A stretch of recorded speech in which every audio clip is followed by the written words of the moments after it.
तो छावा है film box office पर धमाका मचा रही है और लोग विकी कौशल को काफी अप्रिशिएट कर रहे हैं उनकी एक्टिंग के लिए। लास्ट के जो 30 मिनट्स है ना, पूरा थिएटर रो रहा था इंक्लूडिंग मी। इस लेवल पे विकी कौशल ने एक्टिंग की and thank you so much Vicky sir, आपकी वजह से हम छत्रपति संभाजी महाराज जी इनको बड़े पर्दे पर देख सके। And thank you so much Lakshman sir, आपकी वजह से फिल्म बनी। इस फिल्म के बाद विकी कौशल का करियर काफी डिफरेंट होगा and I think Vicky Kaushal की ये one of the best film है as an actor, as an performer. देंगे मुगल सल्तनत की छाती अगर मराठा साम्राज्य के विरुद्ध सोचने की जुर्रत की। वो कहते हैं ना कि किसी चीज को अगर सच्चे दिल से चाहो तो उसे तुमसे मिलाने में सारी कायनात जुड़ जाती है। अगर किसी चीज को दिल से चाहो, वैसे ही कुछ फिल्मी कहानी है विकी कौशल की। To be honest, I feel blessed about it because कईयों को ये मौका भी नहीं मिलता। एक छोटे से घर से लेके इतने बड़े सुपरस्टार, एक मिडिल क्लास फैमिली से बॉलीवुड तक का उनका सफर, कटरीना कैफ से शादी और गैंग्स ऑफ वासेपुर से लेके उनकी छावा तक की जर्नी काफी इंस्पायरिंग है। तो इस स्पेशल वीडियो में जानेंगे the untold story of Vicky Kaushal. 16 में 1988 विकी कौशल का जन्म मुंबई में हुआ। उनके पिताजी एक एक्शन डायरेक्टर थे। बचपन से उनको खेलने का और फिल्में देखने का बहुत शौक था और पढ़ाई में वो बहुत एवरेज थे। उनके पिताजी ये चाहते थे कि विकी कौशल का करियर स्टेबल रहे, वो फिल्मों में ना आए। राजीव गांधी इंस्टीट्यूट से उन्होंने अपनी डिग्री कंप्लीट की, लेकिन बाद में जब वो आईटी कंपनी में जाते थे तब उनको एक बात रियलाइज हुई कि मैं जॉब नहीं कर सकता, मैं जॉब के लिए नहीं बना हूं। और वहीं से विकी कौशल की जर्नी की शुरुआत हुई टू बिकम एन एक्टर। उन्होंने अपनी एक्टिंग की शुरुआत कशिश कपूर एकेडमी से की। वो साथ में थिएटर भी करते थे, बैक स्टेज करना, अनाउंसमेंट करना, ये उनका पहला स्टेप था टू बिकम एन एक्टर। बाद में लगातार 2 साल उन्होंने ऑडिशन भी दिए, फिर उनको अच्छा चांस नहीं मिला और बाद में 2011 में उन्होंने एक छोटा सा प्ले किया जिसका नाम था लाल पेंसिल। फिर आता है 2012, did you remember gangs of Wasseypur? जी हाँ, डायरेक्टेड बाय अनुराग कश्यप। ये विकी के लिए एक लाइफ चेंजिंग मोमेंट था क्योंकि इस फिल्म में उन्होंने असिस्टेंट डायरेक्टर का काम किया था।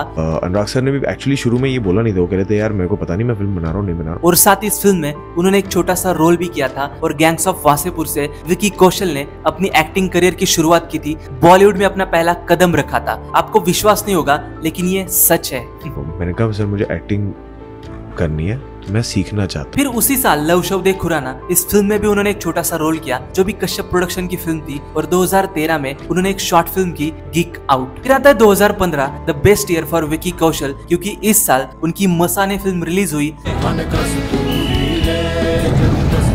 जिस फिल्म में उन्होंने लीड रोल किया था। और इस फिल्म का एक जो मीम है वो काफी वायरल हुआ था। तो साला ये दुख का खत्म नहीं होता बे। यार ये दुख काहे खत्म नहीं होता बे। आज भी वो लोगों को याद है और आज भी उसे देख के लोग बहुत हंसते हैं, बहुत इमोशनल होते हैं। आज वो मीम ना हर जगह यूज किया जाता है और इसके कारण विकी कौशल को ना एक मतलब अलग ही पहचान मिली। उस मीम के कारण वो मीम बहुत वायरल हुआ। इस फिल्म में उनके साथ ऋचा चड्ढा, संजय मिश्रा और पंकज त्रिपाठी, ये भी बड़े स्टार्स थे। लेकिन फिल्म बॉक्स ऑफिस पर इतनी नहीं चली। इस फिल्म ने बॉक्स ऑफिस पे सिर्फ 4 करोड़ का आंकड़ा पार किया और ये फिल्म एक फ्लॉप रही। विकी कौशल ने अपनी करियर की शुरुआत एक फ्लॉप से की। फिर उसी साल उनकी एक और फिल्म आती है जुबान, जो भी फ्लॉप रहती है। फिर 2016 में रमन राघव 2.0 फिल्म आती है जिसमें उनके साथ नवाजुद्दीन सिद्दीकी भी थे। वो फिल्म भी फ्लॉप रही। मतलब विकी कौशल ने लगातार 3 फिल्में फ्लॉप दी। फ्लॉप पे फ्लॉप वो देते जा रहे थे और जिसके कारण लोगों को अब लगने लगा था कि विकी कौशल का करियर अब खत्म हो गया। विकी कौशल का करियर स्टार्ट होने से पहले ही खत्म हो गया। 3 फिल्में लगातार फ्लॉप और विकी कौशल ना फ्लॉप से पीछा ही छुटा नहीं पा रहे थे कि उनको समझ नहीं आ रहा था क्या करे। उनको ऐसा लग रहा था कि यार अब करियर खत्म हो गया। सबको लगने लगा कि विकी कौशल का करियर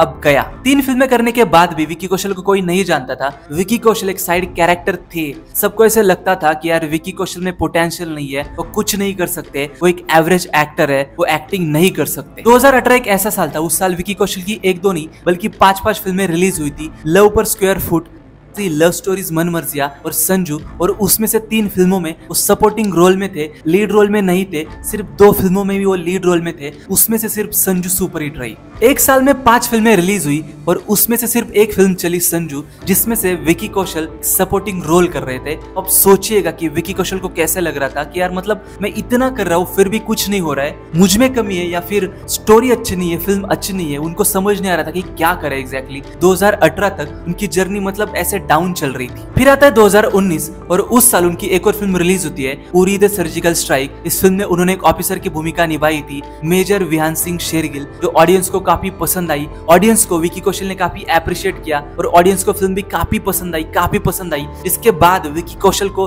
लोग जानने लगे, अप्रिशिएट करने लगे और इतने सालों की मेहनत अब रंग लाई इस फिल्म के बाद। विकी कौशल की पहली इंडिविजुअल फिल्म थी जो ब्लॉकबस्टर थी और इस फिल्म ने बॉक्स ऑफिस पे 342 करोड़ रुपीस का कलेक्शन किया था वर्ल्ड वाइड और 10 फिल्में करने के बाद ये उनकी पहली फिल्म थी जो ब्लॉकबस्टर हुई थी। उरी द सर्जिकल स्ट्राइक के गाने ऑडियंस को काफी पसंद आए और जिस तरह से विकी कौशल ने वो कैरेक्टर किया था वो भी लोगों को काफी पसंद आया। अब लोगों को लगने लगा कि यार विकी कौशल में काफी पोटेंशियल है, वो अच्छी फिल्में कर सकते हैं, आने वाले टाइम में वो एक बड़े सुपरस्टार बन सकते हैं। उरी के बाद विकी कौशल ने 2 बायोपिक फिल्में की, सरदार उधम सिंह और सैम बहादुर, जो ठीक ठाक चली, लेकिन ऑडियंस को ये पता चल गया कि विकी कौशल के पास एक्टिंग की कितनी वाइड रेंज है, वो कितनी अच्छी एक्टिंग कर सकते हैं, वो कितने अच्छे एक्टर है। इन दोनों फिल्मों से उन्होंने प्रूव कर दिया कि I am the best actor, मुझ में बहुत प्रतिभा है, मैं बहुत अच्छे कैरेक्टर कर सकता हूँ और आने वाले टाइम में मैं एक बहुत बड़ा सुपरस्टार बनूंगा। लेकिन वही अगर गोविंदा नाम है मेरा, जरा हटके जरा बच के, bad news, the great Indian family, ये फिल्म में काफी एवरेज थी,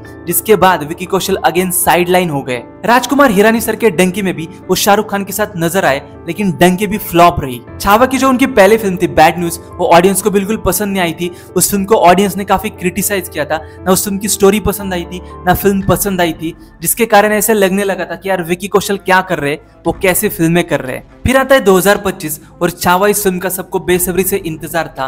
14 फरवरी 2025 को छावा थिएटर्स में रिलीज होती है और जैसे फिल्म रिलीज होती है ऑडियंस को काफी पसंद आती है, बॉक्स ऑफिस हाउसफुल रहते हैं, ऑडियंस इस फिल्म को काफी पसंद करता है और विकी कौशल को इतना अप्रिशिएट करता है। आई थिंक विकी कौशल ना अब बॉलीवुड के बहुत बड़े सुपरस्टार बन चुके हैं। छावा एक हिस्टोरिकल फिल्म है और इस फिल्म में विकी कौशल ने छत्रपति संभाजी महाराज जी इनकी भूमिका निभाई है।